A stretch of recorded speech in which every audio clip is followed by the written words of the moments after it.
marked the history there.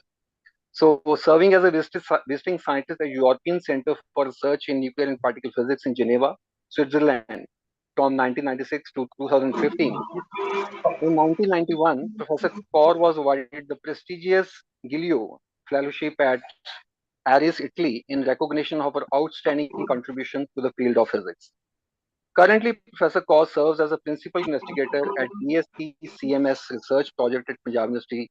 Additionally, she holds the esteemed position of associate scientist at CERN in CMS experiment, where she leads the PU group. I would also like to introduce Professor Ramandeep Johal, uh, who is very acquainted with myself also. Professor Ramandeep Johal is a distinguished academician and researcher currently serving as a professor at Indian Institute of Science Education and Research, Mohali. Commonly, it's called ISER Mohali. In 2008, Professor Johal joined the faculty at ISER Mohali, where he has since actively engaged in research and teaching. Professor Johal has obtained his PhD from Punjab University on quantum algebras in 1999.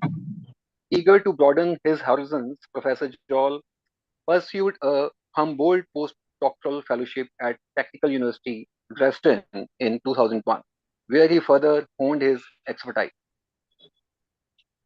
His scholarly pursuits have led to publication of over 80 articles in esteemed international journals, solidifying his reputation as a leading authority in his field. So, before Professor Jeev is going to introduce our other two panelists, uh, one of the very beautiful lecture that Professor P.K. Aluwalia, gave at our institution, it was a mind-blowing lecture in which he just gave us a glimpse that why this quantum computing is going to take a central stage in this quantum in the education world as well as in the manufacturing industries also. So today we were dealing with the classical computers, which can have billions of logical operations per second. But Professor Aluwalia just told us that the world is of the quantum computers, in which you can have a total control of molecular level simulations with the help of IBM is working on this, and they have came with the computers with strong foundation so that they can work on simulation at the molecular levels. So that will be a wonderful climate seismology that can also be governed through this quantum computing, because when the classical computers have failed to reach at that level, like genome prediction and some other analysis of some virus, their quantum computing will going to take a central stage. So, Professor G, please, you can introduce our two other panelists. Professor G,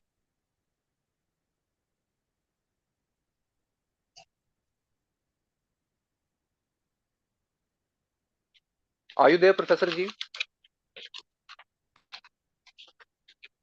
Hareen sir, Professor G is there. Yes, sir.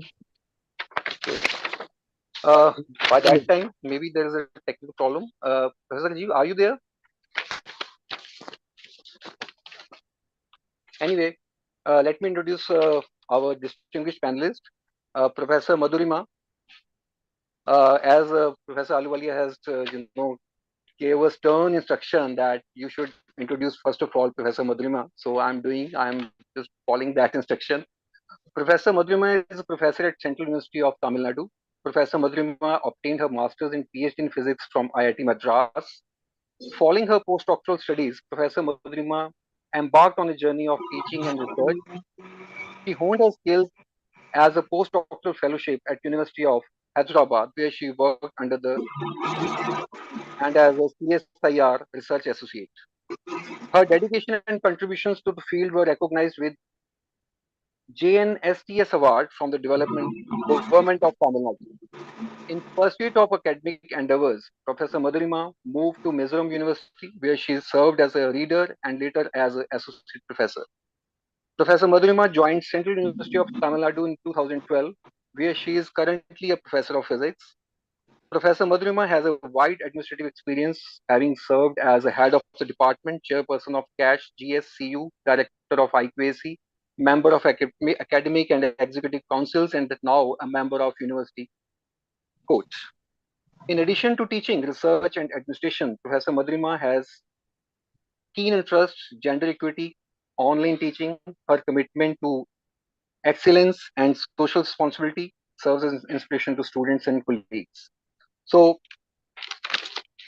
with this brief introduction of Professor Madhurima, I would like to first of all say very high words about Professor Aluwalia because, sir, I called you in person also that the speakers that were available in last sessions, they were really a gem of India, and I requested Professor Aluwali also that, sir, this is a very big platform, you should make this IAPT as an international brand, so that was a great impetus to this IAPT. So let me introduce, he needs no introduction, but still I have to formally give his introduction. Professor P.K. Aluwalia is President of Indian Association of Physics Teachers. Professor P.K. Aluwali is retired professor of physics from Himachal Pradesh University, boasts a distinguished career marked by significant contribution to teaching, research, and administration. With extensive research experience spanning over 4 decades, Professor Aluwalia has held numerous prestigious positions, including Professor of Physics, Coordinator UGC, SAP, and membership in various advisory committees and councils. His expertise lies in condensed matter physics with notable research in areas such as dilute magnetic alloys, chemisoptions, and quantum dots. Professor Aluwalia has published prolifically with over 120 research papers in high-impact journals and several authored books. Beyond academia, Professor Aluwalia has been recognized for his outstanding contributions, receiving awards such as Commonwealth Academic Fellowship and Best Teacher and Academic Administrative Award. So this was the formal, outline of your, introduction. But I would like to say a few words informally that Professor Aluwalia now is honing his research in, painting. Participants do follow the Instagram page PK Aluwalia. You will search and you will see that how beautiful painting he is. He is diving in the ocean of philosophy also in the quantum mechanics maybe. So, sir, I have personally seen your painting also when you were there, but definitely I would not bearfit other participants that they should also follow the things that you have doing, that a physicist is doing a lot of things in other areas also. So that's great. So this was a brief introduction. And now I request again Professor G, if he is there, to start with our formal, questions to the Professor G. Are you there?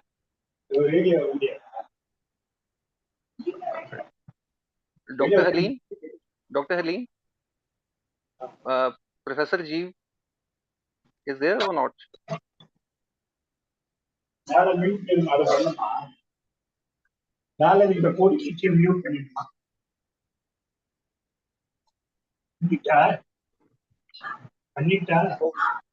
Professor G. Anyway,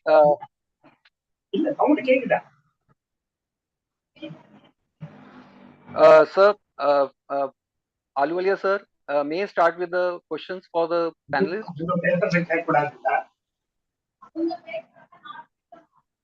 Professor Aluwalia? Yeah, please start. Right, sir. So, to start with, first of all, I would like to invite answers from Professor Manjeet Kaur. So, ma'am, you have, worked in that, famous experiment. So, my first question to start the ball rolling is that how quantum study helps to unravel the mysteries of universe. That was a very famous experiment, and how to a common layman, if he can understand, he or she can understand how this unravel the mysteries of universe in a simple language. So, may I know, ma'am, Professor Manjeet?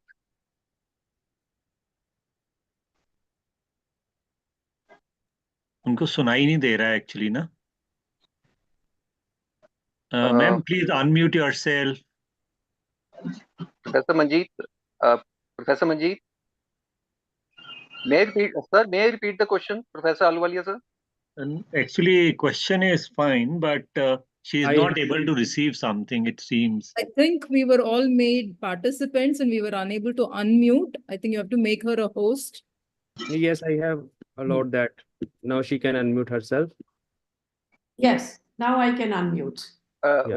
Yes. Ma'am, have you heard that question?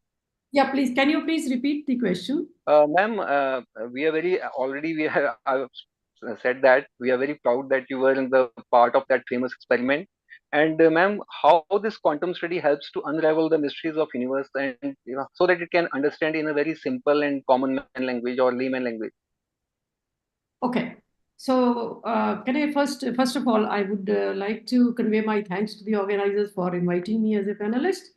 Now, the second observation I would like to make here is the title of the workshop was very amazing. Alice in Quantum Land.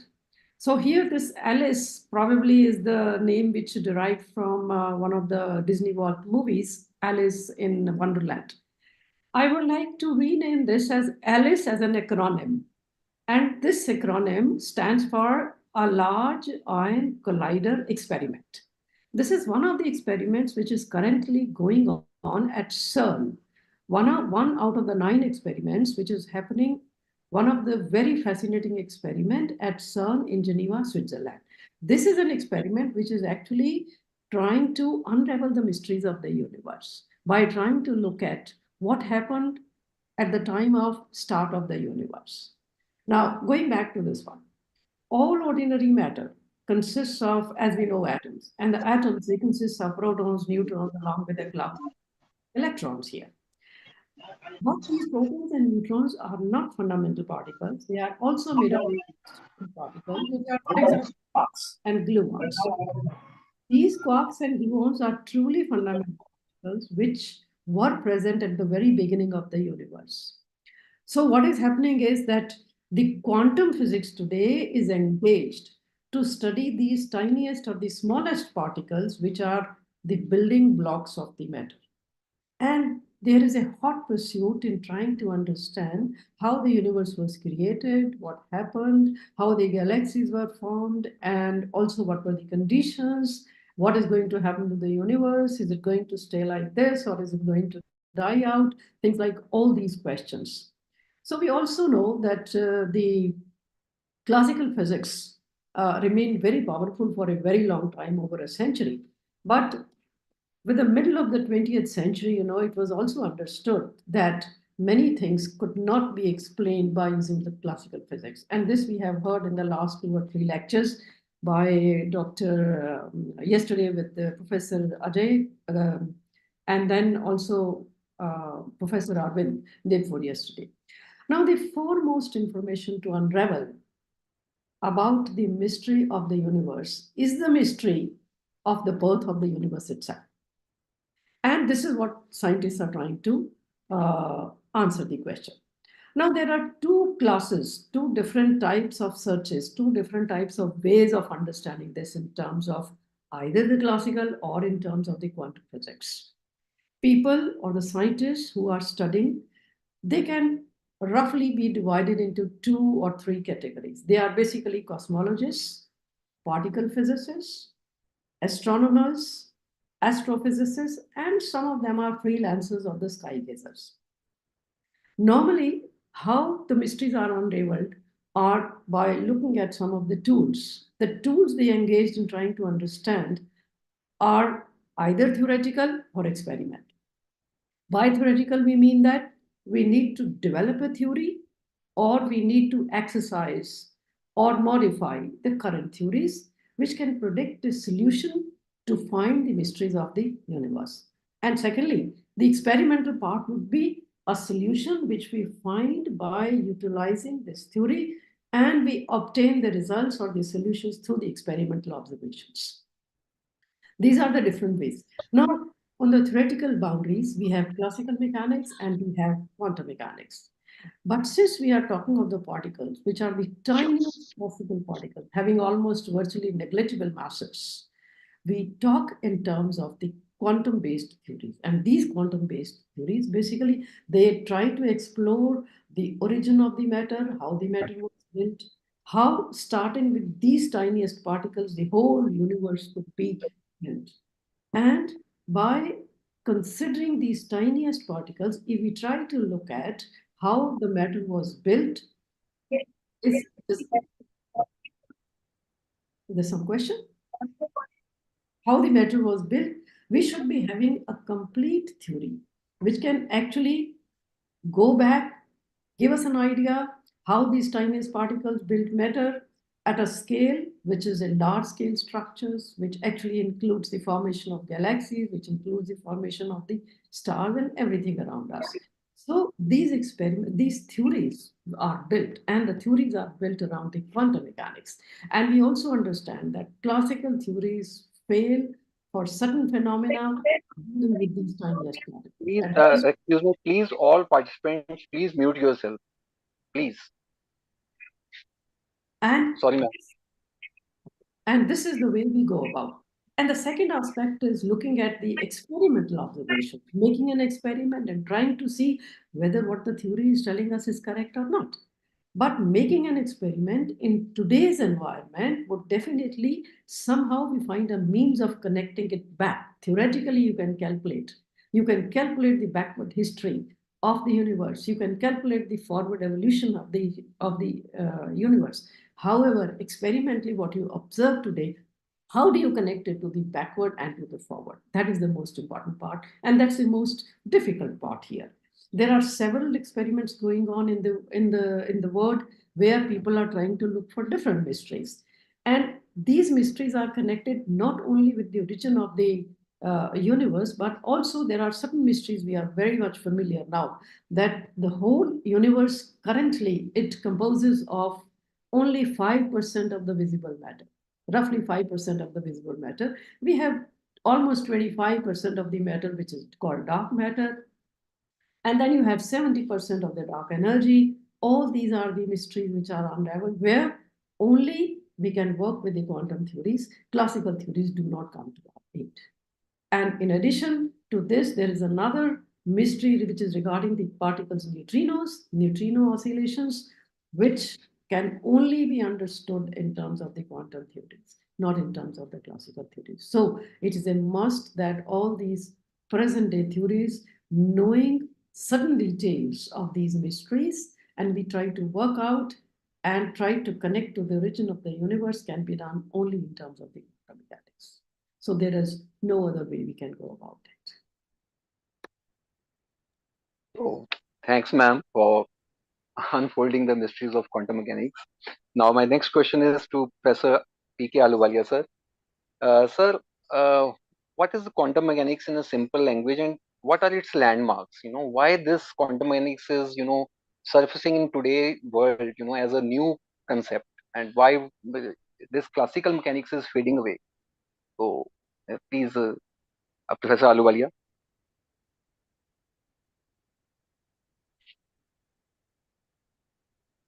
Yeah, Professor thank you Ahluwalia. very much. Yeah, thank you Right. very much. I have understood the question. Look, it's like this, that at the end of 19th century, we were very much into classical mechanics. And there were certain areas of physics which were very well established. One of these was thermodynamics. Other was electromagnetism, or electricity and magnetism, or electrodynamics, whatever you want to give it as a name. Maxwell was the pioneer in that. And the classical mechanics was there since the time of Newton. And by the end of 19th century, we had reached a stage where we had started thinking that whatever we have to learn about the physical world, or you may call as nature, we have already learned it. We have a structure with the help of which, if any new problem will come, we will be able to solve it. It is a matter of, setting up a kind of a equation of motion or a differential equation. And if we have even very large number of particles in the system at which we have to look at it. Maybe we will set up those differential equations separately for these particles, and people had started thinking that if we have enough computation power, maybe we will be able to solve everything. But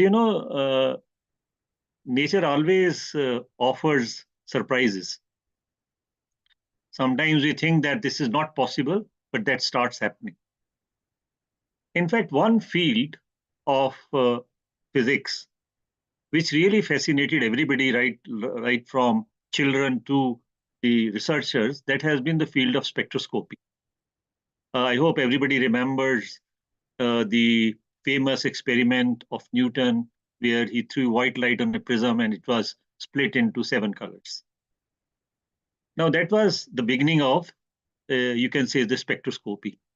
And during this time, chemists also were using spectroscopy to understand what is happening, say, in a molecule or in a particular atom, by doing very simple tricks like, they will take sodium chloride, take a Bunsen burner's flame, put sodium chloride in it, and the Bunsen burner's flame turns golden. And then they try to see what is this color, why this is actually coming. So this was the situation which was in the case of spectroscopy. And also, we had started realizing one fact, that matter is made up of atoms. Earlier, it was like some philosophical ideas which were put forward, say, by Kanad in India. The famous term Pramanu, which we call, actually came out from his vocabulary only. Then we had some other very interesting thoughts which were coming from Aristotle. There was some idea which was there. Dalton also came on the scene. So people were trying to understand that there is some constituent of matter which is elementary as far as matter is concerned. And chemists were, very cleverly able to find out what we used to call new and new elements in nature. And when one looked at these elements and their properties, Mendeleev was able to actually make a periodic table, which was a very interesting pattern, which happened just by looking at the properties of a class of elements itself. But it was very mysterious that why this pattern is there. This was a very big question mark. So this is one question which was a mysterious thing for chemists as well as physicists. But then the spectroscopists were working, and they were trying to create new experiments. New technologies were emerging, like a vacuum pump was there, a discharge tube came up. We had a way of converting low voltages into very high voltages, say 12 volt can be converted into 15,000 volts. And we had this very interesting device which we call as discharge tube. And with the help of this discharge tube, we started studying various things. Again, people saw spectra with the help of these discharge tubes. So spectrum was a very, very important signature which people were actually trying to study chemistry or elements or atoms or molecules, whatever you want to call them. There was a lot of confusion about this nomenclature also. So there was one other spectroscopy experiment which was based on the black body radiation. And this is a beautiful experiment in which you see a beautiful curve which you can draw for the intensity of, or the energy intensity, and what you say is along the x-axis, which you call as the wavelength. So this was done by very many people. And that was actually coming up as a kind of a puzzle, that how to explain it by means of, say, a single explanation. There were many explanations which were coming up, but there was no single explanation. So this was a very mysterious thing. And then at the end of the 19th century, this discharge tube also helped us to see what we call as the electron. The discovery of electron was very interesting. So now, at the end of 19th century, on one side, we were thinking that we know everything, but on the other side, we were finding that there are certain things which we are not able to explain within the realms of the classical mechanics. So this was what was happening. When the first decade of the 20th century came, Planck tried to look at this experimental result of black body radiation spectrum. And he also tried to apply his mind how to explain it. There were certain laws which were known, but he wanted to, bring them together to see whether I can have a single law to explain it or not. And he was able to succeed it. But for that success, he had to think of a fundamental constant which was needed to explain the whole curve. And that is, I think, the starting point of what we call the quantum mechanics. This is how quantum mechanics started. Even at that point of time, when he wrote his famous paper explaining the black body radiation spectrum, he himself was very skeptical about what is this H, the Planck's constant. And then we had discovered the electron. J.J. Thomson had found ratio of electron to mass. We also found that he gave us a model of the atom also. So now we had a model of atom, and we were trying to see whether we can also think of this kind of a model which can explain to us what goes inside the elements. Or can we really try to understand what is the reason that there is a kind of a pattern in the periodic table. Now, when we try to look at that era is actually called semi-classical era of quantum mechanics. And I think this era lasted right up to 1920 and 21.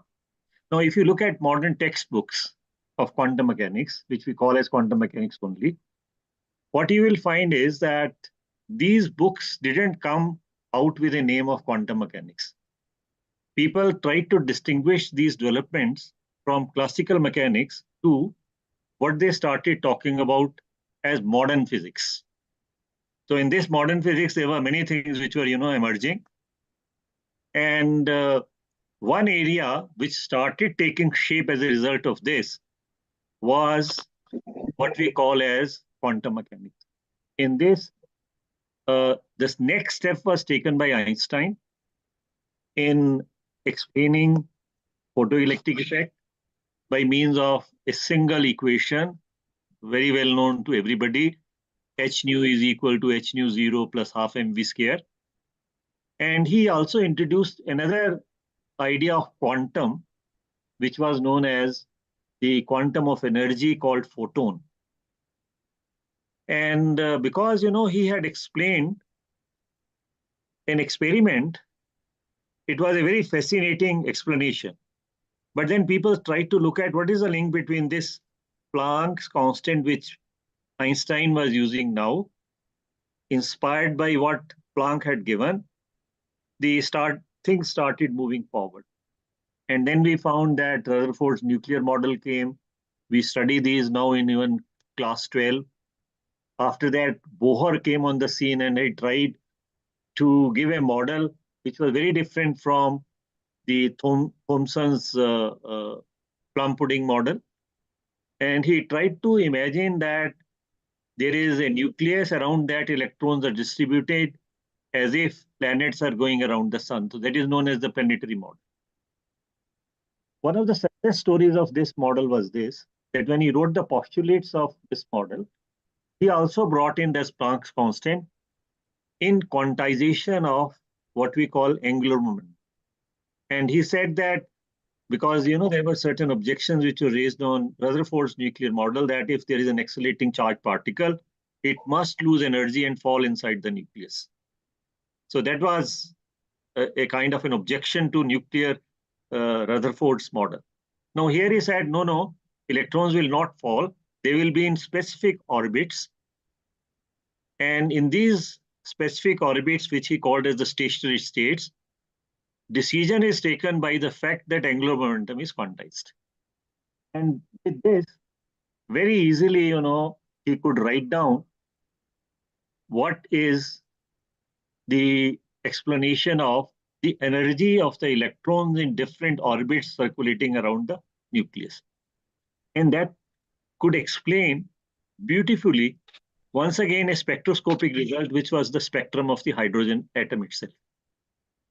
And once people saw that it explains the hydrogen spectrum beautifully, it became a kind of a very interesting landmark for further probing the quantum world itself. In the meantime, there was another fellow who was looking at the electron. J.J. Thomson had given us the ratio of charge to mass, but he had not given us what is the value of the charge on the electron itself. So Millikan comes on the scene and he gives us what is the charge on the electron.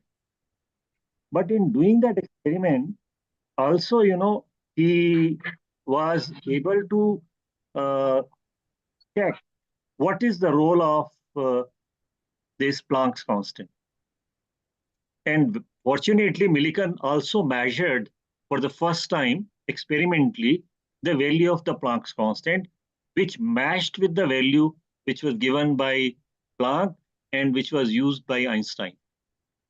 So now we find that this part almost ended in the year 1920. In 1921-22, Einstein got a Nobel Prize for explanation of photoelectric effect.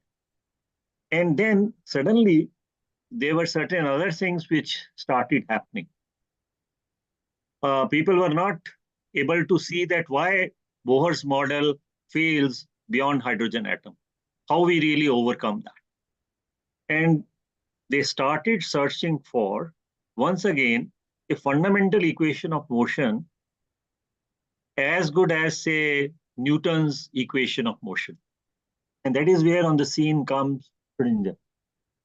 And as yesterday's lecture explained it very nicely, that out of his grand intuition and by a kind of an axiomatic approach, he said, this is the kind of equation which is needed for quantum mechanics. And once we were able to see that equation, people started saying, you tell me the potential, and I will tell you how to solve this equation. So one of the first problems which was once again picked up by Schrödinger was the solution of the hydrogen atom Schrödinger equation. And it was very nicely, mathematically derived.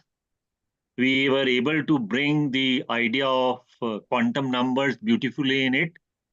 In the case of Bohr, there was only one quantum number, which was n, which was basically nothing but the principal quantum number. But here we were finding that we have principal quantum number, then we have this orbital angular momentum, then we have magnetic quantum number, and then by hand, later people put the spin also into this picture.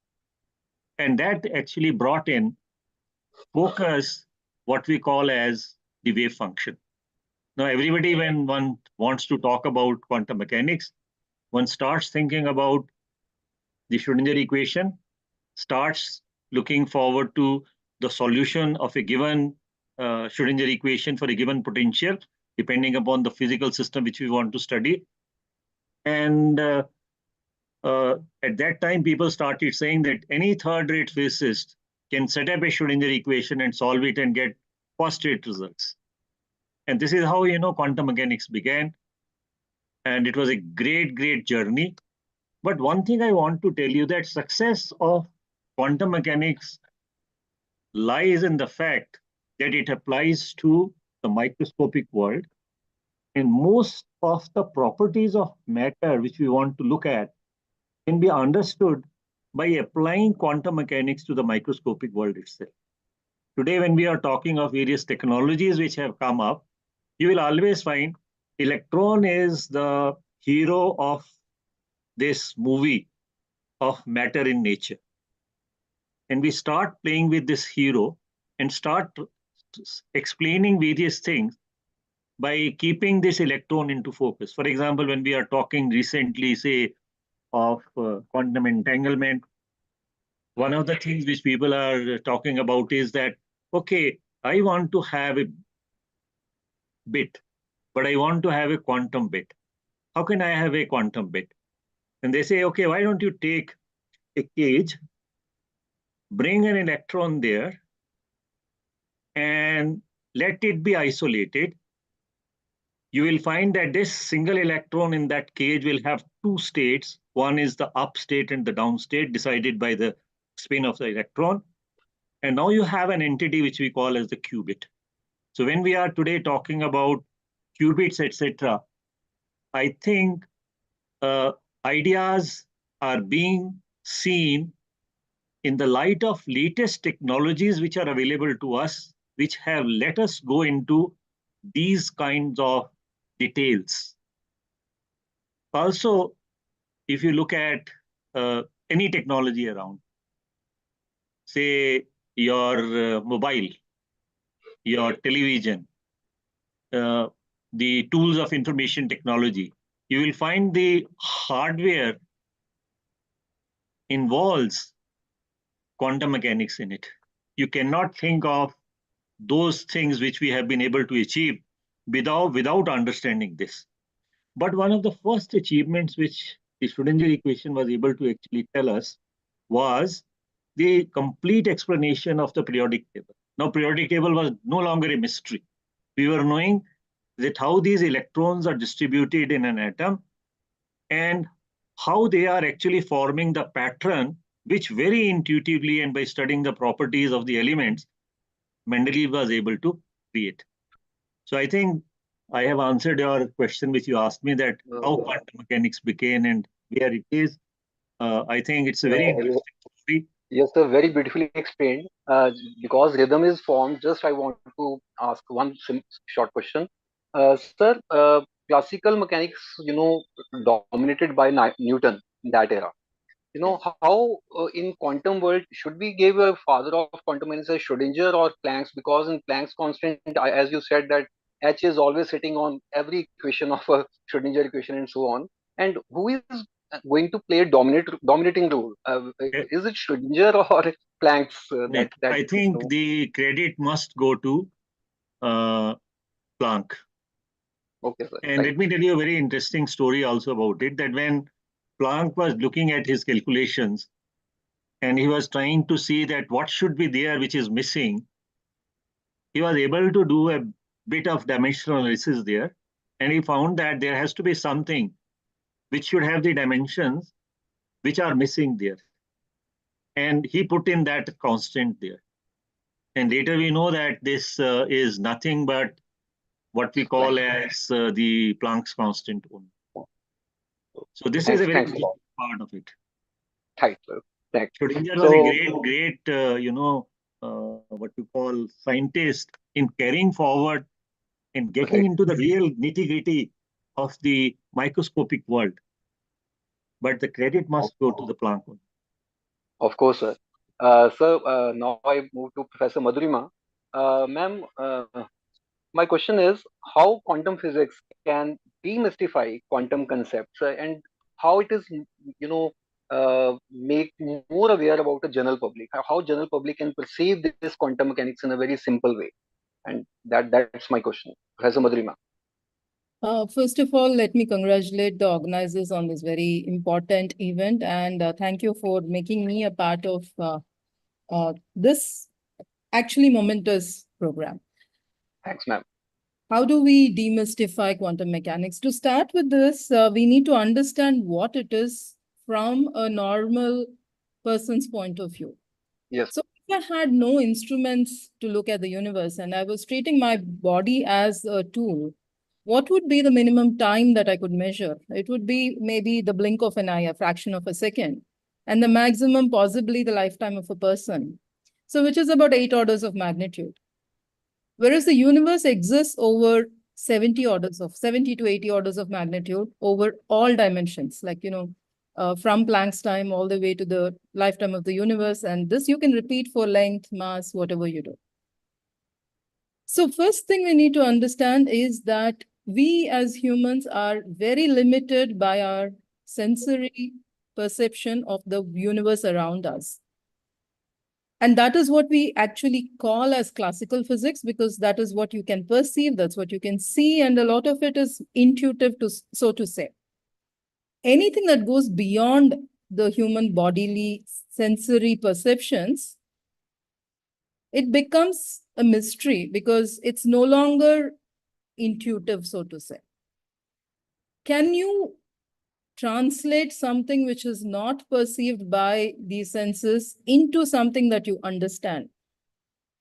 If you were to translate a classic, either poetry or a good novel, you need to have a mastery over both the languages, the language in which the original was written, what was intended, and the language into which you're translating. So to demystify quantum similarly, you need to know what is happening actually in the quantum world. So you need to be an expert in that field and have the ability to speak it in the classical terminology. This comes with huge problems.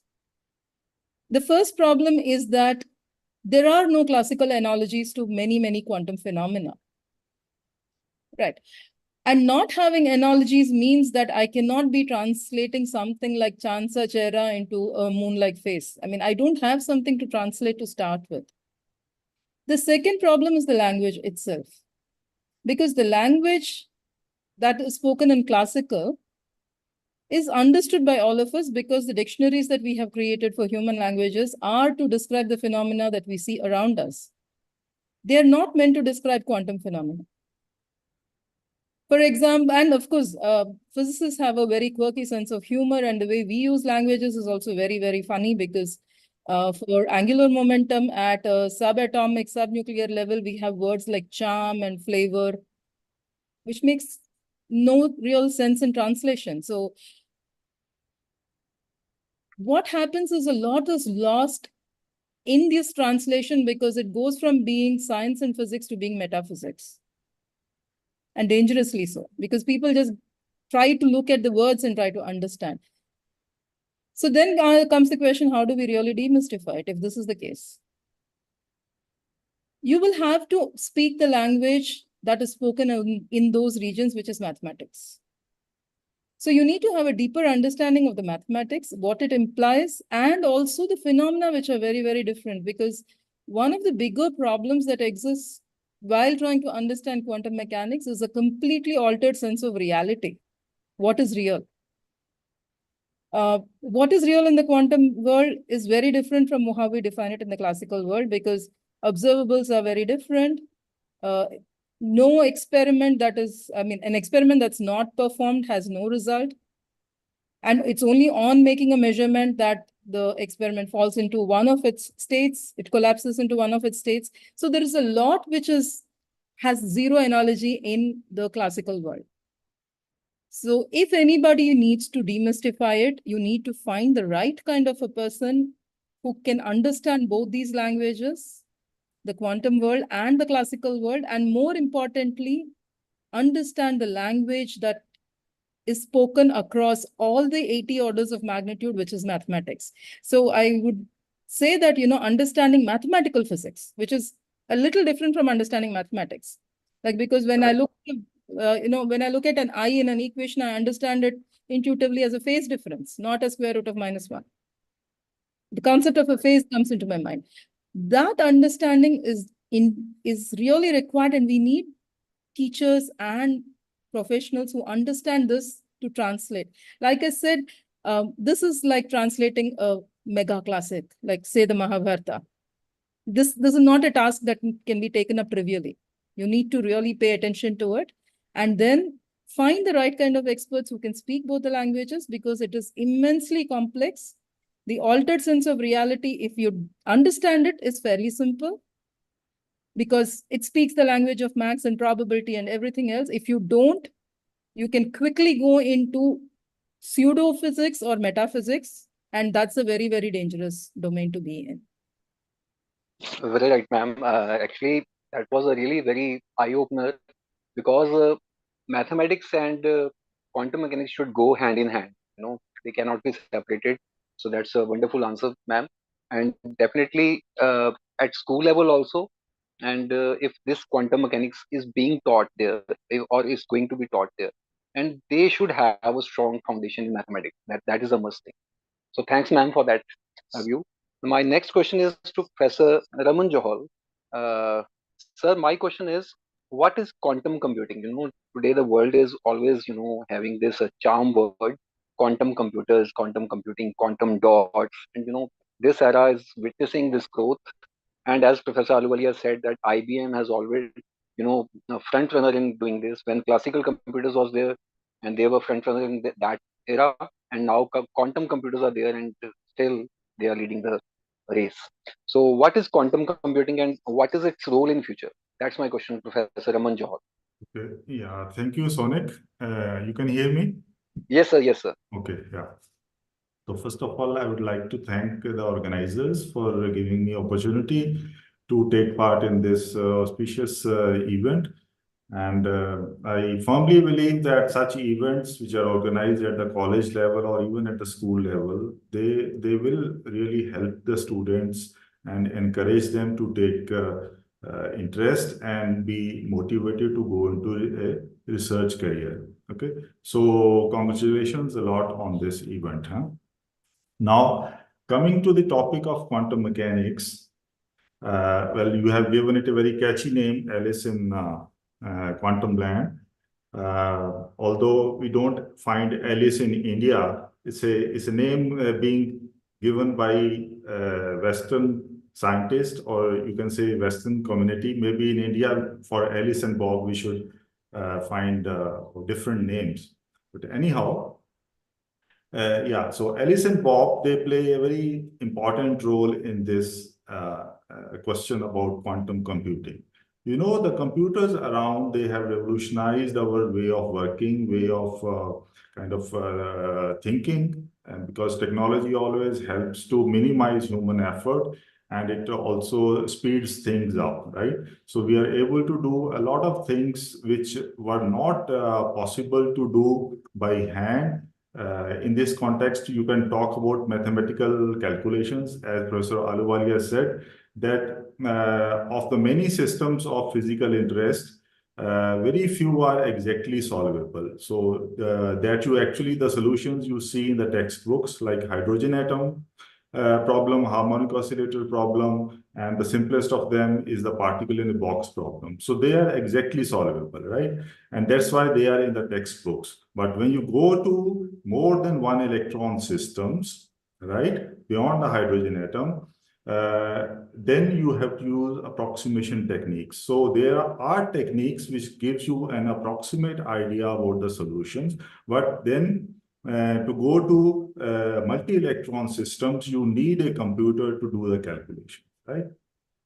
So now we are interested in very large molecules, what orientations they take, what is the minimum energy of a protein molecule, and so on, how the molecules bind with each other. So all those things, they are very complex calculations. They do require computers, and that's why the computers have accelerated the pace of research.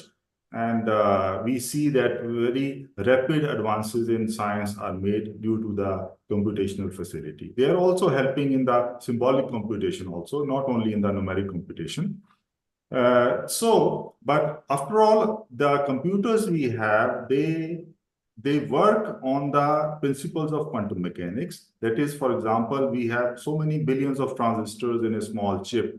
A transistor works on the principle of quantum mechanics, right? But still, the information which is stored in the computer, for example, in the hard drive of the computer, is in the form of the bits, right?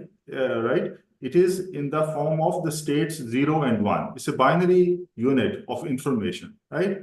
And then what the microprocessor or the information processor, it does is to make a very fast, large number of calculations at a very rapid speed, so that all the mathematical steps, they are done in a very small time, which a human being will take probably years, thousands of years, right? Now, the point is that when you talk about quantum computing, you are talking about an entirely different principle. Now you want to store information as a quantum mechanical state. Now, for those who have had a course in quantum mechanics, as many of the students must have, a quantum state can be in a superposition of different states, right? The most general state, if you have 0 and 1, you can have a linear combination of those two states, right? And that is the most general state. Now, this actually allows you to store a lot more information than the individual 0 and 1 states, right? And when you kind of allow this state to evolve in time, then this state can do computation at a much higher level. Higher level, I mean that it actually introduces what is known as quantum parallelism. It is like, yes, you are having many multiple processors which are working simultaneously to find the solution of your problem. So they are dividing the task and then they are working simultaneously. So that is the power of quantum computing, that if you encode the state or the information about the system as a quantum state, then it allows you to kind of make use or exploit the principles of quantum mechanics, such as superposition, entanglement of states, right? And then sometimes those tasks which cannot be done just by having a string of 0, 1, 0, 0, 1 bits, it can be done if you allow superposition or entanglement. Now, we have examples of very famous examples of algorithms like Shor algorithm, Grover's algorithm. For example, Shor algorithm, it is named after the person of Peter Shor, who proposed this algorithm, that you can factorize very large numbers in very small time. So, which was thought to be classically impossible or very difficult to achieve. For example, so many cryptographic kind of systems, no, banking and all that, they have this keys which are locked, which are based on this principle that in order to unlock that key, you have to factorize a very large number, and which is not possible even on a classical computer. On a quantum computer, it was shown by Shor that you can do it in a much faster time, right? And similarly, there are other algorithms also. So quantum computing basically operates on those principles, right? It is another thing that from a practical point of view, they have not been able to go beyond a few qubits, right? So if you really want to exploit their power, you want to scale up the computational power. That is, you want to have so many qubits which are working in sync, right? But to make a system where these qubits are stable and they keep their coherence, which is the superposition, which is allowed by the rules of quantum theory, if you want to make them stable, it's a difficult job. You have to do the things at low temperatures, and there are environmental factors which kind of destabilize those states, right? So from a practical point of view, it is very challenging, although all the big companies like Google and so on, IBM, they are making a great hype of it, as if the quantum computer on a practical level will be possible tomorrow. But to make it really viable, like we have the computers all around, to make it commercial, I think it will take some time. Yeah. Thanks, sir. Thanks for your valuable feedback. Sir, very quick answer from you. The quantum algebra, is it something different from the, very difficult and different from the, that we study algebra? Is it complex? Yes, yes. quantum No, algebra? no. It is basically an extension of Lie algebras. Lie algebras are there in quantum mechanics also, and they define certain symmetries in the systems, like the angular momentum algebra is SU2, for example. The quantum algebras, or they are also known as Q-deformed algebras. No, it's just basically a name for them. They have nothing intrinsically related to quantum mechanics as such. Okay. Right. So Thank yeah, you. that's a brief answer for that. So over to Professor Manjeet Kaur now. Ma'am, my next question is, ma'am, as Madhurima madam has just said that little knowledge is very dangerous, and she said that mathematics and quantum mechanics should go hand in hand. And if we confine ourselves only to language of quantum mechanics without mathematics, that will be pseudo, knowledge. So, ma'am, my question is, how can we inspire curiosity about quantum mechanics in younger generation, and how they will perceive this quantum mechanics, in that way? So I, Professor Manjeet Kaur. yeah, Professor Manjeet Kaur. okay. So I will start with what Professor Madhurima said. I think she said very correctly, very rightly. If you do not know mathematics, it's very difficult to teach quantum mechanics. So therefore, I think uh, it's not everybody's cup of tea. Not everyone can be taught quantum mechanics. We have to look at the potential of the child, of the young mind, what the young mind wants to do. So, making physics curriculum, which are more interesting and which are more captivating, starting early in the high schools, should be important. Secondly, we have to design the courses. They should be offered only to the students who are interested in science. It shouldn't be forced on. If they are not interested in science, they will not be able to learn good mathematics. If they cannot do mathematics, it will be all black and white for them. They cannot learn quantum mechanics. So I think we have to have very highly motivated teachers who can ignite these young minds, who can ignite the imagination, and the role of the teacher is very important. The classroom teaching should be more interactive. It should not be only a monologue. And we must have some sort of hands-on creative experiments. I mean, these days I know the way the mathematics is also taught in the schools is not really the way I understand should be. Many students, they just tend to go into cramming up the things, but an understanding at the root level, starting very early in the age, if you can clear their fundamentals, if they can learn these things very well, only then they'll be able to carry on. Only then we can imagine of producing a good stream of computer scientists who can do this, quantum physicists and so on. So I would say that Madhurima is very right, that we should not be trying to teach in a way which produces more pseudoscientists or then having a clear understanding of the thing. That's important. So our teaching at the school level must be good, very good. I think we should have the best teachers in the school. Once they Thanks, are ma'am. once they are very well trained, they'll be able to do it. It's only that when their foundation is laid, a strong foundation is laid, they'll be able to carry on themselves. So nice of you, ma'am. Over to Professor Rajiv for next question. Professor Rajiv, can you hear me? Professor Rajiv? Yes, I can hear you. Right. So, hello, sir. Good evening to everyone in the panel. So, my question is to Professor Ahluwalia. Why common man should know about the impact of the quantum physics in the last 100 years? So, sir, please. Okay, thank you. Thank you very much, Rajiv ji. Thank you. I hope you are able to hear me. I think the discussion is moving in a very interesting direction.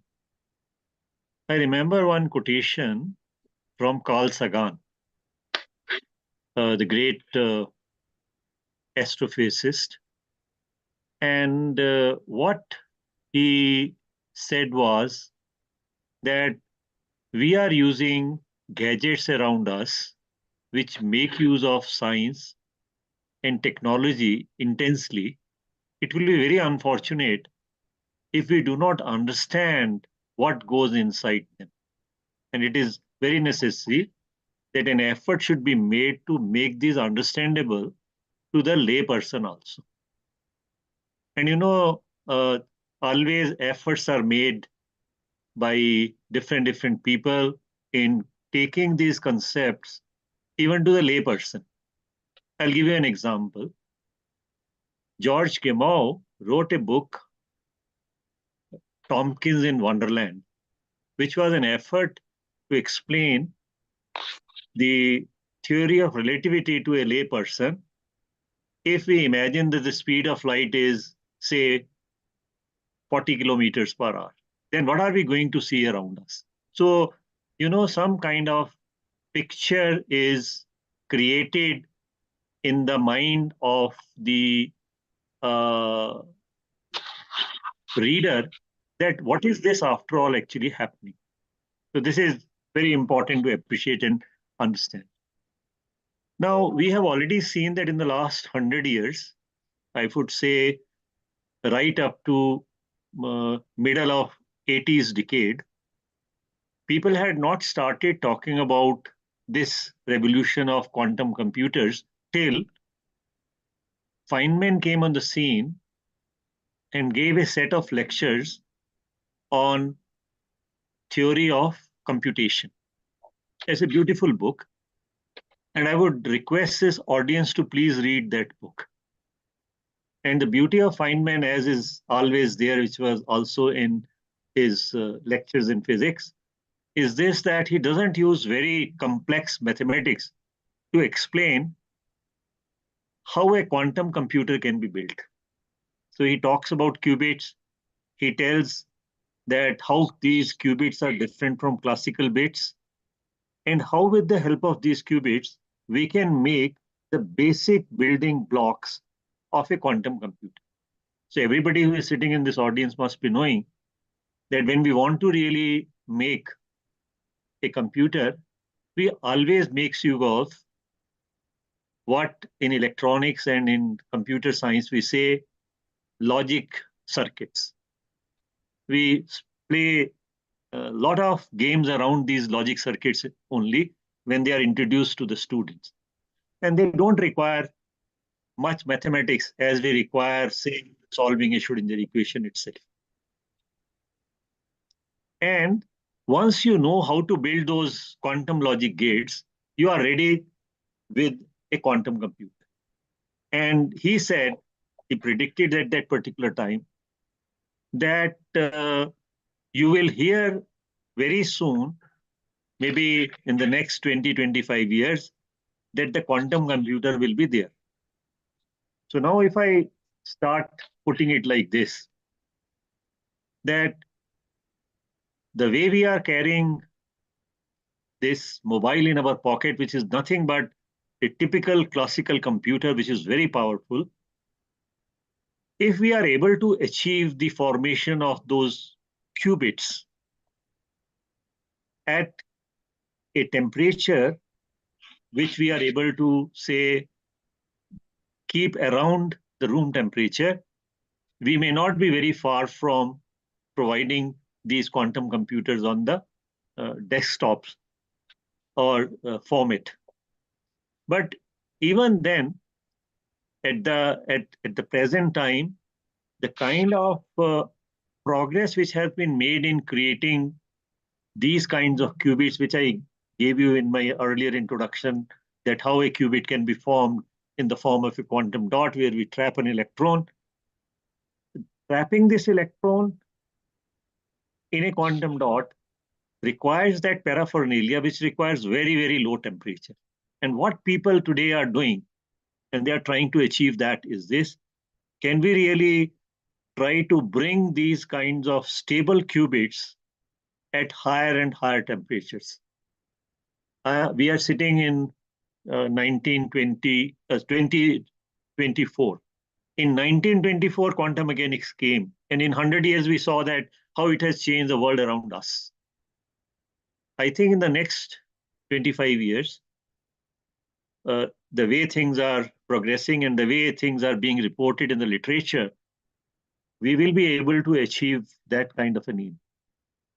And also in his that famous book, Feynman talked about that whenever we talk of a classical computer, people talk about Moore's law, that how many, say, the components of a circuit can be put on a chip, how large that number can be.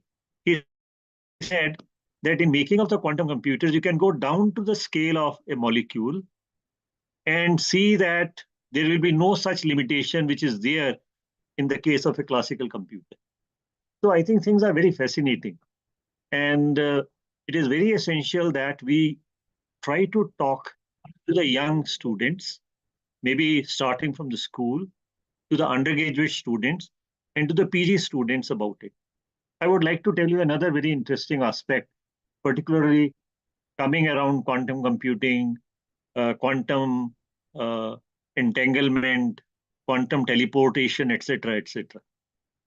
And this is in the context of a very interesting dilemma which is there in the minds of teachers who are going to teach these subjects. There is a very interesting book which has been written by Mermin, that famous solid-state physicist who wrote a book on solid-state physics with Ashcroft. He has written a book on quantum computing where he actually brings out this dilemma very clearly.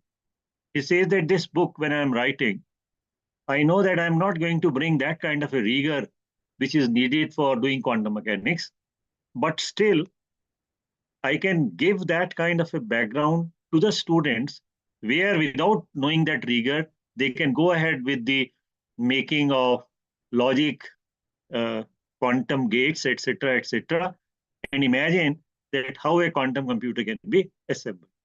And what are the basic things which he mentions one needs to know? He tells you need to know linear algebra, you need to know a bit of probability, and the rest of the thing you can go and learn as you try to understand basic concepts. And the fundamental basic concepts which are emphasized throughout in quantum mechanics, one of these is superposition principle, in which Professor Ramandeep also mentioned that if you have a system with, say, two states, by taking these two states, you can create, by superposition, a new state also, giving different weights to each of these states. And when you try to give different weights to these two states, you find that you can create a very large number of such new states. That is where a quantum computer is going to differ from a classical computer. So this is a very important distinction which needs to be made. And you know, IAPT is going to initiate a program very soon from 22nd April, which is focused on class 11, 12, and undergraduate students, giving them those fundamental ideas which can help them to see what goes on in quantum computing and how that can be understood and used also. You know, there is a lot of talk about quantum workforce which is needed in future. How can that quantum workforce can come? I think here is an opportunity that we encourage our students in the physics departments and who are interested in physics to get acquainted with this kind of a mathematics so that they can move in these kinds of fields. So there was one aspect that we should really let people know that what is going all around. We should also let people know that it is possible that you start early and master the things. This is what is the message I would like to give to this program. And in the end, I would also like to thank organizers that they have given me an opportunity to interact with a big audience, and hopefully they are enjoying this discussion. Thank you.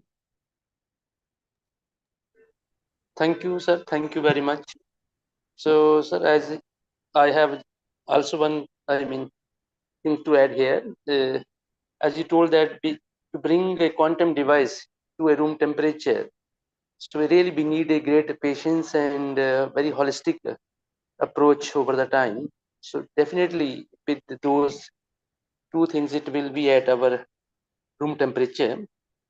As sir, you might have come to know about the fudging of the data for superconductivity. Recently, a physical review letter has launched an investigation into the data where they claimed that we have bring the superconductivity to room temperature. So definitely, sir, you're right.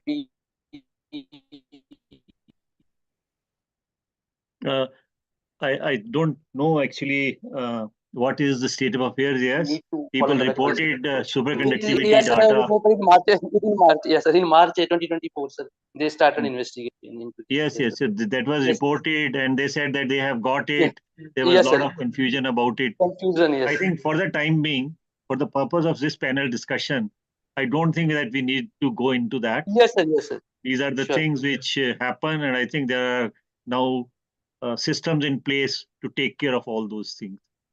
So I don't think I have any comments to make on that. Thank you. Okay. It's okay. Thank you, sir. So my next question is for Professor Madhurama. So, madam, are you there? Yes, I'm here. Okay. So, ma'am, what are the real world application of quantum mechanics? Well, the entire universe in a nutshell. Because let's start with a simple question that my physics teacher used to ask us as an application for quantum mechanics. Rutherford's experiment, and we know that most of the atom is empty space. If that is the case, why is that we don't fall through the floor and all of us collapse into a single point? You know, what's holding me on my first floor when I know that most of the space is empty? The answer to that lies in Pauli's exclusion principle. And the same thing when you extend into the universe, you know, why is that stars don't collapse onto each other, galaxies don't collapse? And even when they do, like it happens in black holes, why is that information leaks out of it? So from one end of the spectrum to the other end of the spectrum, the entire universe is run through the ideas of quantum mechanics. So real world applications are practically everything. And take something as simple as, you know, the color of a metal. A single atom does not have a color. Where does the color of a metal come from? Where does rigidity to molecules come from? The answer to all these questions lies in quantum mechanics. So that's basic physics. Talking about applications, the way I think one of the biggest contributions of quantum mechanics has been to material science, and the other has been to pharmacology. Material science being modeling, quantum modeling of bulk solids, and I mean, very broadly put, I'm overgeneralizing, and pharmacology being quantum mechanical studies of molecules. Since I work with molecules, let me take that example. So if I want to find a new drug, how does a person go about doing it? There was a time long, long ago, many centuries ago, where people would take, you know, certain elements from around them, from nature, mix and match, give it to somebody, do a trial run, and ultimately figure out what works. As time progressed, we have had better ways of understanding. And with the advent of good computers, we have been able to replace lab rats with computations so that we have less damage on living beings. So when you do a quantum mechanical simulation, what you're trying to do is to find the best molecule that addresses the problem. And again, oversimplifying for this audience, one of the ways in which a drug works, we can understand how a molecule works is the lock and key mechanism. Suppose you want to open the lock of your home at night when it's dark, and you have a bunch of keys. You find the key. You go on poking at the lock until your key fits in. And this is what molecules do within the body. So they try to fit themselves conformally, shape-wise, into the required position. And for this to happen, you need these interactions to happen, you know, about 10 power 10 to 10 power 15 times in a second. Otherwise, like I'm fond of saying, If a dinosaur were to take paracetamol for its headache, it would still be suffering from it. Because those are the time scales over which these bonds, if they're covalent bonds, they make and break. With the advent of computers, it's easy for us to understand the quantum mechanical nature of these bonds, especially the weaker bonds which actually drive life, which is like hydrogen bonds that are the dominant ones in biological systems. And by doing so, we are able to actually increase the quality of life of people. Right.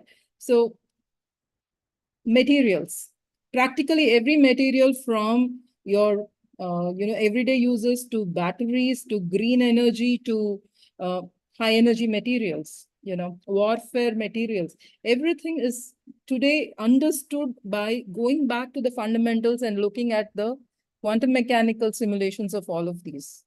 And the reason I'm saying simulations is because they actually help us to minimize the time and minimize the damage. We don't have to actually go and perform a hazardous experiment or test on living beings. We can do most of it in silico on computers. And so hence quantum applications are everywhere. Like I said, right from how the universe functions all the way down to how we function on an everyday basis.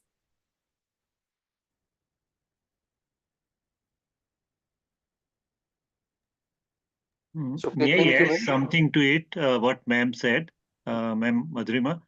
There are very interesting things which are happening around us these days. And I'll give you some very interesting examples which are very fascinating. When we go at down to the nanometer scale, what we find is that there are certain properties which change at the quantum mechanical level of the system. Now, one of the best examples which I can give you is about quantum dots. Only last year, a Nobel Prize has been given on quantum dots. And they are very fascinating materials in the sense that if you take, say, gold and try to grind it in a mortar and pestle, you can reach a stage where the color of the gold will not remain golden. Rather, it will change. Now, this is precisely what was done by this team of scientists who got the Nobel Prize for quantum dots itself. And then, suddenly you find that somebody has done this. Did we find some use of it, or it was just to put it in a bottle and tell, look, gold is not looking golden, but it is looking pink or magenta, or its color is changing. You can create full spectrum by changing the size of the system itself. So what we are doing is, as I was saying, we have confined an electron in this quantum dot, and we have created what we call as an artificial atom. Imagine now, this is what people are doing. And once we have these, people started thinking, can I have a technical application of these? And answer to that comes yes. Today, if I go in the market, I can have a television which has what you call screens, which are quantum dot lit screens. And what they have done is they have shown that the optical properties of these are such that you can create the red and green colors, and you can have a background blue panel with the help of which your screen becomes so bright and beautiful, which was not possible earlier. And we have brought a new concept also in it, that is of an artificial atom. Look, when quantum mechanics came, people started talking about radioactivity. People started talking about what we call as artificial transmutation. Now, when we have reached the 20th century and at the end of it, we were finding that we have quantum dots.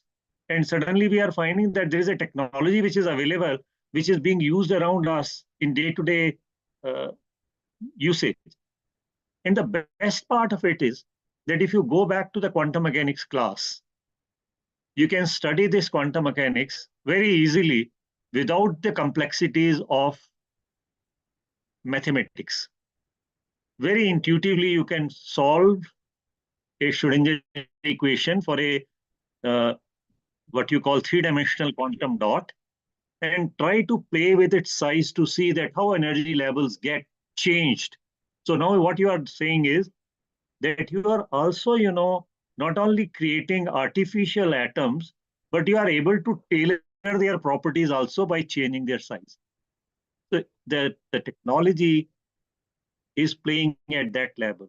And this quantum dot is also turning out to be the basic element to play with in the formation of qubits, as I mentioned earlier. So I think it is a very interesting, fascinating area. But fundamentals of quantum mechanics are required. More you understand those, better you will be placed in the race to achieve, greater understanding of the uh, things around you.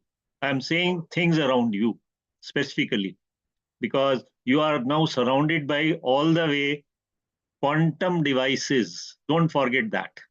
When I'm holding this mobile in my hand, that actually is nothing but a kind of a quantum device. So thank you very much for giving me a bit of a time. Thank you. Thank you, Professor Ahluwalia, for throwing the light on the application of quantum physics. So if sir, I just want to add here one thing, that if we go back to 1920s, so people from other streams of physics have a very strong objection to this particular area of the physics. What is its uses, why so, and really we need to have such a physics which is based on totally probability. And but the ripening of such a concept of physics took almost 100 years to reach this level. So really you are right, sir, it's not a, McDonald's burger. It took time, and we need to keep a pace with the basic concepts always. Thank you, sir. And next question to Professor Joel.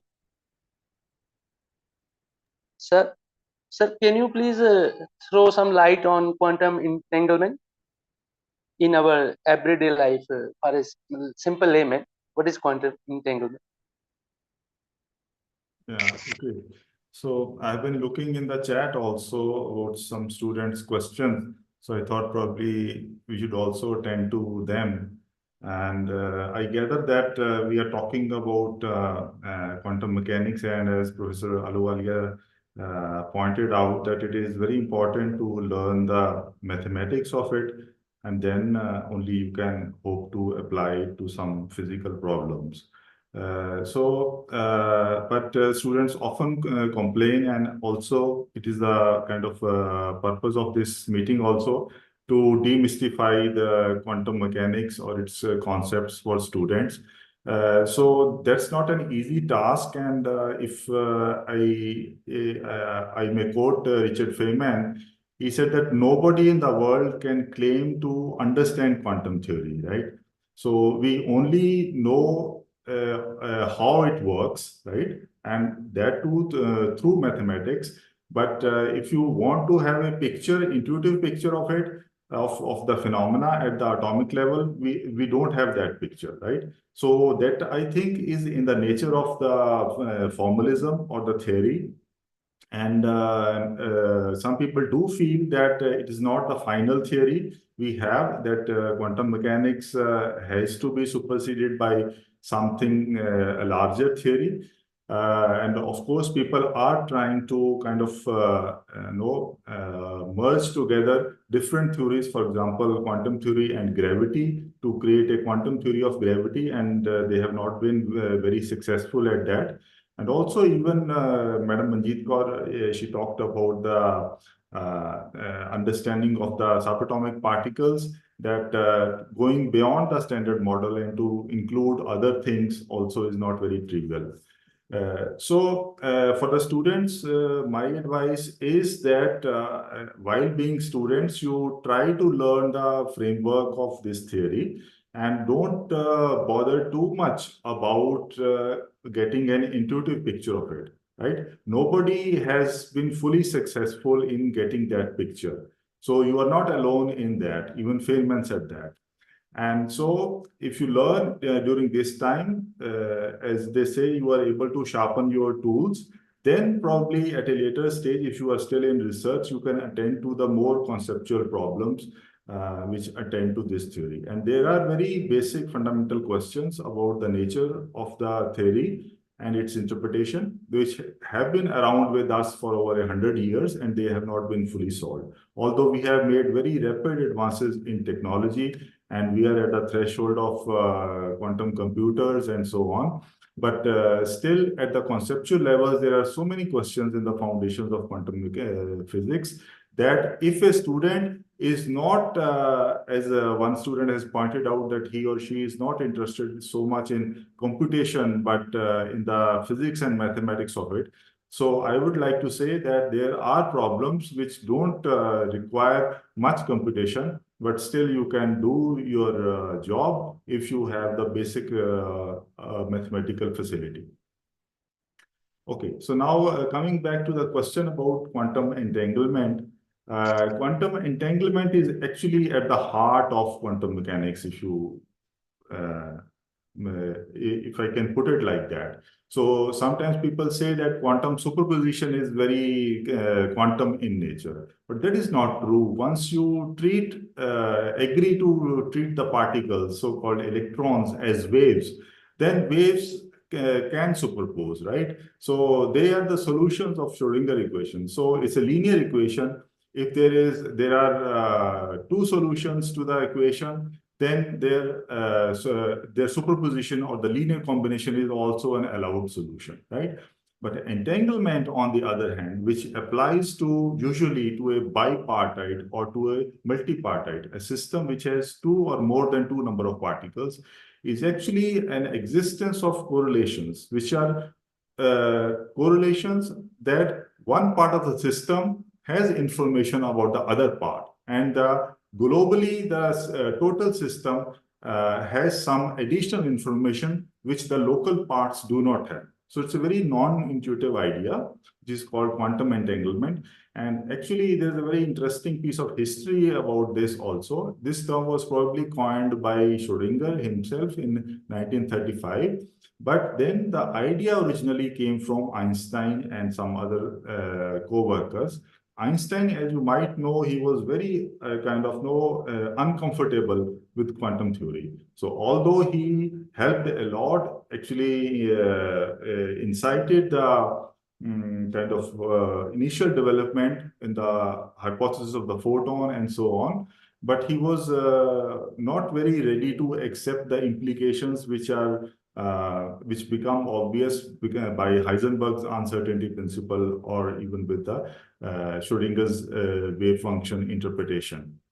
But so to counter some of his objections about the quantum theory, Einstein had this thought experiment in which he took two particles, like maybe one particle of the say zero spin. It decays into two more fundamental particles, and they fly apart from each other, away from each other, to conserve the linear momentum.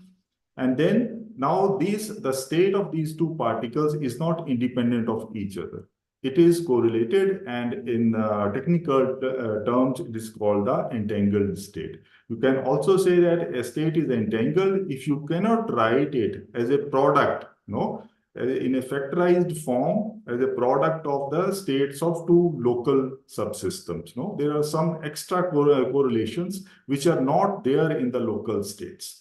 So Einstein gave this thought experiment, and his conclusion was that because of the existence of these correlations, which can actually travel faster than speed of light, which is forbidden by the relativity theory, he said that the quantum theory is actually showing you an example in which it cannot explain the results of this experiment. So he concluded that quantum theory is actually incomplete.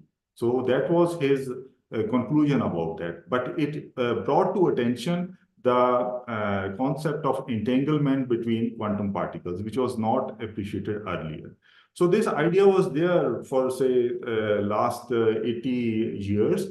But then recently, or not so recently, the 60s or 70s, John Bell, he reformulated this thing, and then he actually came up with an interpretation of, you can say, quantum theory, in which he said that if, as per Einstein, we try to complete this theory, Einstein said the theory is incomplete. So he said there are some hidden variables. And if you, with those hidden variables, you try to complete this theory, then can you get the predictions of quantum mechanics from that theory? And his answer was actually, it's not so simple, so easy to put those things into words, but this is one of the landmark results in the foundations of quantum theory, which came in the form of Bell inequalities. So Bell theorem or Bell inequalities, it actually forbids you to make local realist theories about the quantum phenomena.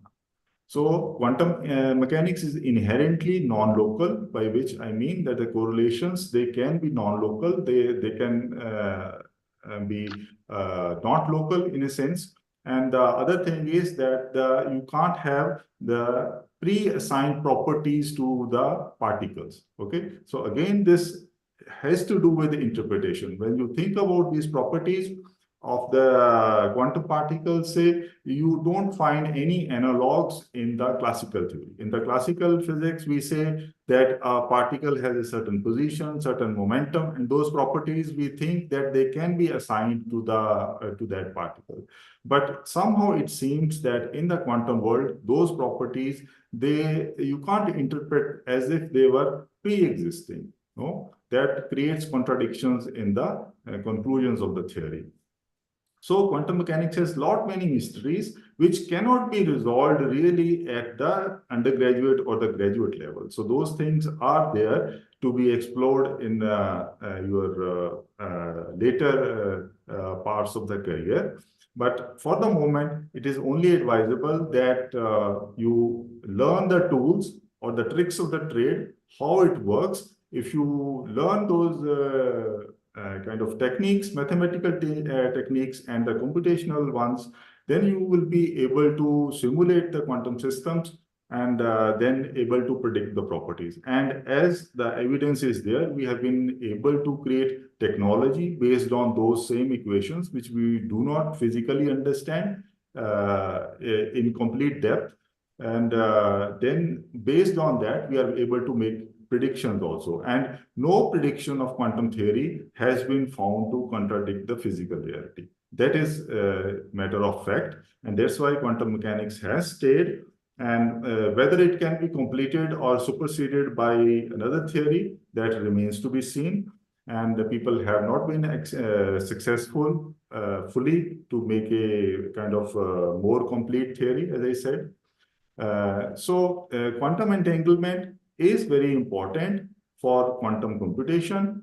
There are many tasks which cannot be done if the states are not entangled. If you have what is called a quantum resource, additional resource of entanglement, then you can think of doing some tasks which are not possible without that. So entanglement gives you that practical advantage. And now initially they were able to make entangled states by various means. But now they are able to generate entanglement at a very large distances also. That is, two particles which are separated by, say, 100 of kilometers, but still they show correlations between each other, although there is no physical thing which is connecting them, so to say. Yeah, this is what I want to say.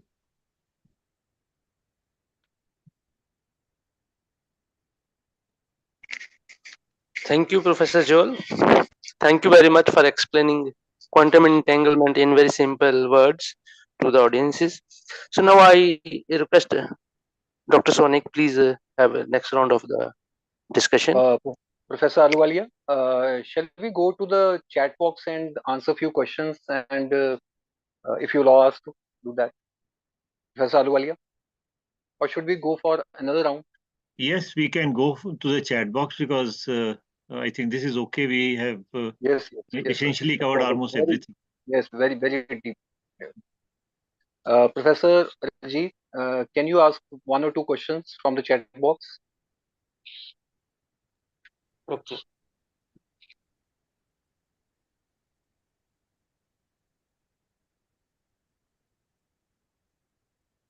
Professor G, Yes, yes. only 1 or 2 questions. Yeah, sure, sure. So, sir, there is a. I'm not able to. I mean, recall the name of the candidates, but there is a question that. So it is an open question to all the member in the panel. Does the theory of quantum entanglement in computational means they contribute very greatly to the quantum information, in fact, and help us to achieving the travel of data by breaking the velocity of light?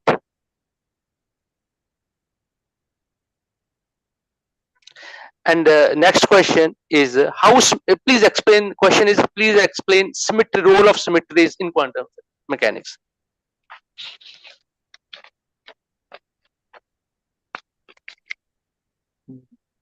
So, actually, we can take these things. Professor Ramandeep, would you like to really comment on this question of quantum entanglement, which is there? Yeah, I also read that question. So probably the student wants to ask that whether you can, as I mentioned, that if you have two particles which are separated from each other, and we make a measurement on one particle, right? And then the entanglement says that you can tell something about the state of the other particle, which may be thousands of kilometers or even at another galaxy, if the initial state was entangled. Now, the thing is that initially it was thought that the information, when you make a measurement, now we also know that when in a quantum system, the state is not pre-existing. So when you make a measurement regarding, say, you want to measure whether the spin is up or down, right? And you get the result up. Now you can immediately say that if you measure on the other system, it will be down because your initial total spin was 0. So the thing is that the axis around which you are making a measurement is entirely up to you. So how does the information travel from one part of the system to the other spin, right? Which may be very far off, as I said. The thing is that although it seems that some influence has traveled from one part of the system to the other, it cannot be used to kind of send information. So in the rate at which information can be sent, the maximal speed is the speed of light. Right. So the short answer is that entanglement or entangled states do not violate the principle of relativity. They respect the relativistic principle that information can be sent at the maximum speed, which is that of light. So I think this question gets answered. You have commented on the idea of luminal velocity very nicely. Now, there are certain things regarding symmetry. yes, sir. On the, for example, in quantum physics, BRST symmetry was first discovered as yet another symmetry of gauge fixed actions. We are interested of the ghost fuel. The ghost field plays in more important role. Why? Look, I am sure that I don't know the answer to this question because I don't have any knowledge about it. If any panelist knows about it, please comment on that.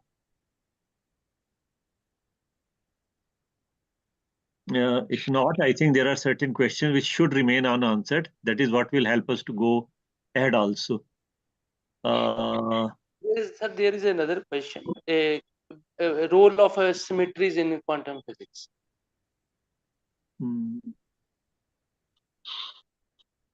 It is at the end of it. Yeah, actually, I think symmetries play a great role in physics itself. And one talks about these symmetries a lot in particle physics. Maybe Ma'am Manjeet can really throw a light on that. Parity is one. Gauge symmetries are there. And there are lots of other things which definitely play a role because symmetries actually tell us Yes. what are the observation laws which emerge out of them. And they are very interesting. At the moment, I can make that kind of a comment only. Yes, sir. Thank you, sir. There Yes, is another question which has been posted. Ma'am, Manji, would you like to comment on it? Yes, as you rightly said, that symmetries play a very important role in particle physics, and I can actually quote one of the examples, where there's symmetry breaking in the electroweak field. If the students are already familiar with it, that actually leads back to the generation of the Higgs field. And Higgs discovery has just been a few years back, a decade back, has been done. And that was a wonderful example of symmetry breaking mechanisms. But they are a little more complex, I would say, at the moment to explain in terms of simple words. But I would say, yes, whenever there is a breaking of symmetry, the nature is symmetric, and we expect the phenomena to be symmetric. A very simple case is that when the universe was born, the matter was produced in the form of hot soup, like it was a quark gluon soup. It was expected that the matter and antimatter would be created in equal amounts. Now there is a symmetry breaking here. Now in today's world, we see only the matter, and the antimatter is completely missing. And what has happened to this antimatter? Where has it disappeared? It is again a mystery, another mystery of the world. Now there are a lot of theories which are coming up that, I mean, it's simple, if there is a sphere, if you break it up into two halves, you get one hemisphere, you get another hemisphere. It's like that. And so, yes, if there is a little imbalance, for example, now people are saying, some theories say that even if there was one atom more for the matter would stay on and the antimatter would disappear. So in this sense, I think there is a lot to read about it. There are a lot of symmetries one can actually think of. These are not particularly for the quantum mechanics, but I think quantum mechanics lies at the core of almost every theory, basically, which actually runs the universe, which actually is at the heart of the things around us. Maybe Dr. Ramandeep can put some more light on it. No, ma'am, actually, you put it very nicely. Yeah, so the symmetries, as Professor Ahluwalia also emphasized, that symmetries play a very important role, in the whole of physics. So, in classical mechanics also, we talk about spherical symmetry, which leads to conservation of angular momentum, right? And then he talked about parity. So based on our expectations that nature would be symmetric, you expect that in the beta decay also the parity will be respected. But it was a huge surprise when we found through experiment that there's a violation of parity. And so this Higgs mechanism also, which is called spontaneous symmetry breaking, which leads to the masses of the particles, is also another kind of symmetry breaking, which so the matter-antimatter symmetry is also there. But at the level of kind of elementary quantum mechanics also, so symmetry intrinsically implies the invariance in the system, right? So if you have a spherically symmetric system, you rotate it in 3 dimensions, it will remain the same, right? That is what we expect. So there's a very famous theorem, mathematical theorem, which was found by a woman mathematician at the start of the 20th century, which is called Emmy Noether's theorem, which relates symmetries to conservation laws. So every conservation law is a consequence of some kind of symmetry. So you have energy conservation and conservation of linear momentum, even in quantum mechanics and also in classical mechanics. So the underlying reason for that is you can ascribe some kind of symmetry to that. Apart from that, there are dynamical symmetries, which are still higher levels. So you have some algebraic structure associated with them. And they are not just the space-time kind of symmetries, probably. Yeah. And There's another thing also, in superconductivity, for example, people talked about spontaneous symmetry breaking. And that idea, in fact, led to a lot of thinking among particle phases that what must be going at the back of it. So these are the places where such things happen. Phases become alert to see that what is going on here. Yeah, ma'am, Madhurima, you were saying something, please. yeah, I was saying that at a slightly more fundamental level, even the choice of the basis set when we solve problems like the hydrogen atom depends on the symmetry that is there, because the special functions that we choose as basis sets do depend on the symmetries that are inherently there. So yeah, they play a role at every point. So I think, Sonikji, we are at the end of it. Thanks to all panelists. Actually, this ocean of quantum world is very deep, unending. So we can't more dig out of this. More we get deep inside. So that's an unending world. So Professor Aluwalia, I must congratulate you that it was very successful event, and I must congratulate to Dr. Neetu Verma, our head of the department physics, who put a lot of hard work with her team, and of course followed the footprints of Professor Walia, who just instructed and guided us from time to time. So thanks a lot, Professor Madhurima, Professor Johal, Professor Manjeet, and of course our leader, Professor Aluwalia. So, Madam Neetu, if you want to say something. It's exactly right.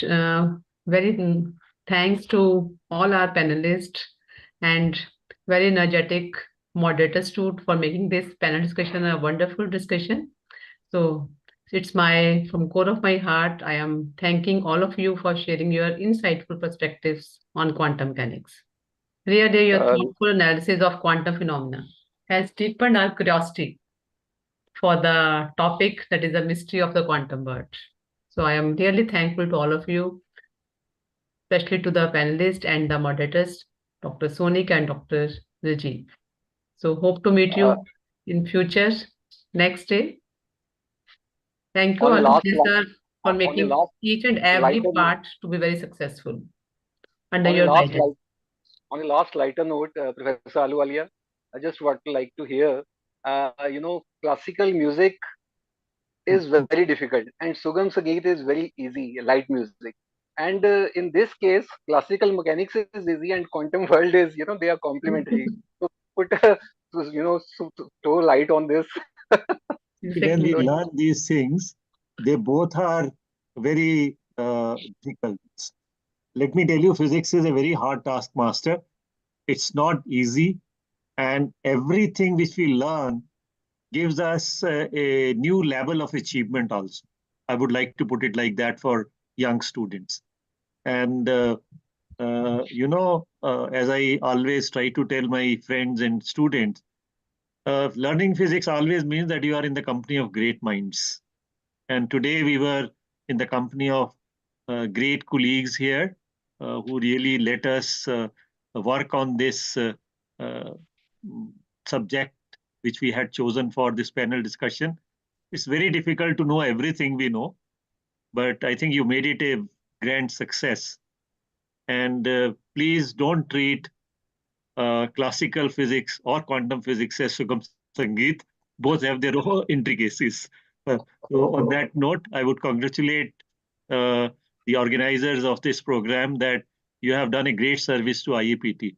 I am looking forward to tomorrow's lecture also, which is going to be very exciting by Professor Deshmukh. I would like to invite each one of you to that lecture. You will hear a man who knows things in detail, and he has written a book on quantum mechanics, which is very modern book, I would say. So we are looking forward to that tomorrow's session also. Thank you very much. As president, I must thank from the core of my heart that when IAPT thought of doing it, Kanya Mahavidyalaya and the physics team there came forward that we will do it. And I think you have made it a success. Thank you. Thank you, Thanks. sir. Thank you. Thank you very much. So I think we can now Thank you, sir. log out. Thank you. Thank you. Thank you, Manjeet ma'am, Madhurima ma'am, Johal sir. Thank you Thanks very much. a lot for making this event a successful. Hope to meet you in future too. Thank you. Let's close this meeting.